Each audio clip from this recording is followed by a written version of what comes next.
Are you tired of feeling like nobody notices your effort, like your prayers are hitting the ceiling and bouncing right back? What if I told you, even in your darkest moment, God sees you? You have been holding on. You have been waiting. You have been fighting battles in silence that nobody claps for. And maybe deep down, you are wondering, does God even care? Does he see me? In this video, I'm going to show you why the answer is yes, and why you should not give up right now, even if everything inside you says it's over. Let's be real. Life doesn't always give you fair chances. You work hard and still get overlooked. You give love, and sometimes you're betrayed. You pray, and sometimes the answer feels like silence. That silence is heavy, but silence is not absence. Just because you can't hear him doesn't mean he's not there. Just because you can't see the plan doesn't mean the plan doesn't exist. Think about this. When you are in school and the teacher gives you a test, they are silent. The silence isn't because they left the room. The silence is because they want to see what you have learned. That's how God works sometimes. The silence is not rejection, it's a test. But here's the challenge we all face. When it feels like nothing is moving, quitting looks easier. You start to think, why keep pushing? Why keep trying? That voice gets louder when you're tired, when you're disappointed, when you've cried so much that the tears don't even come anymore. But quitting never brings peace. It just brings regret. So let's break this down. Why shouldn't you give up? What happens when you keep going, even when you don't feel like it? And how do you know God is still with you? First, God sees every detail.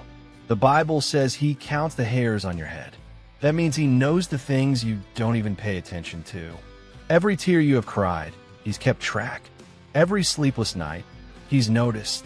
Every act of kindness that nobody thanked you for, he wrote it down.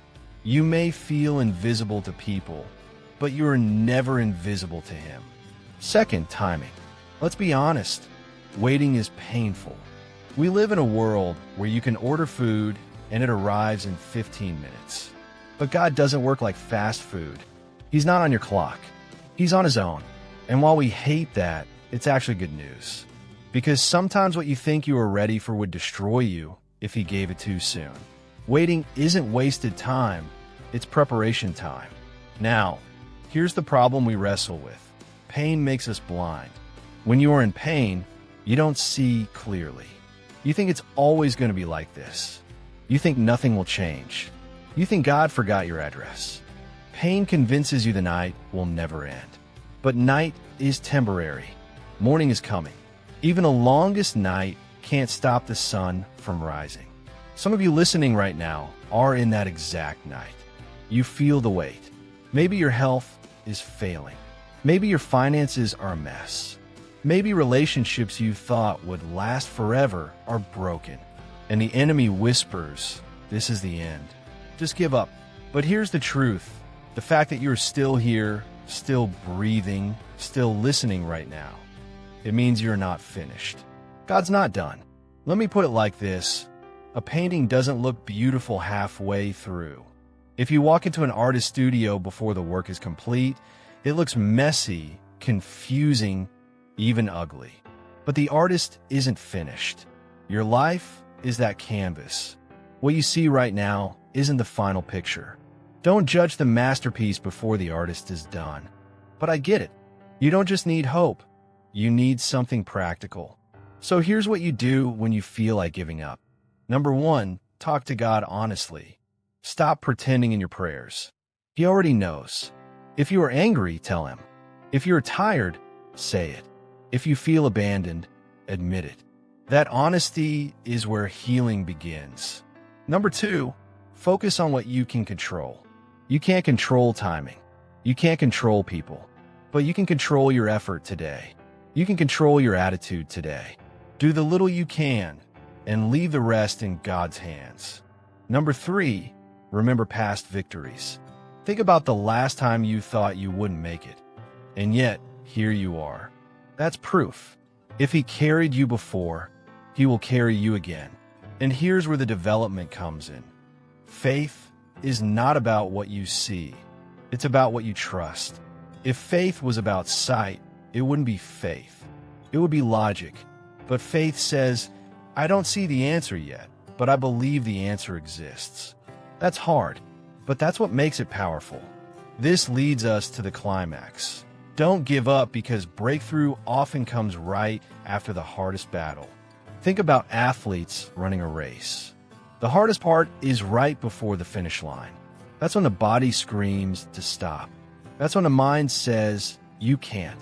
But those who push through, those who refuse to quit, they're the ones who taste victory. Spiritually, it's the same. The darkest night is just before the sunrise. So here's the key moment I want you to lock into your heart. God sees you. Right now, in your struggle, in your doubt, in your quiet tears. He hasn't forgotten you. And the very thing you think disqualifies you, the very weakness you hide, may be the thing he uses to show his power. Paul wrote, when I am weak, then I am strong. Because weakness creates space for God's strength. So don't quit. Don't give in to the lie that it's too late. Don't listen to the voice that says you are finished. You're still in the story. The author is still writing. And the ending he writes is always better than the one you imagined. Let's wrap this up. Life will test you. People may ignore you. Circumstances may discourage you. But God sees you. He values you. And he has not abandoned you. Your job is simple. Keep going. Keep trusting. Keep believing. Because the moment you're tempted to give up might be the exact moment he's about to show up. So here's my challenge to you. Don't give up today. Not on yourself. Not on your faith. Not on your dreams. Don't let the weight of this moment steal the joy of what's ahead. God sees you, and that's enough reason to hold on. If this hit you, share it with someone who needs a reminder. And don't forget to subscribe for more motivation.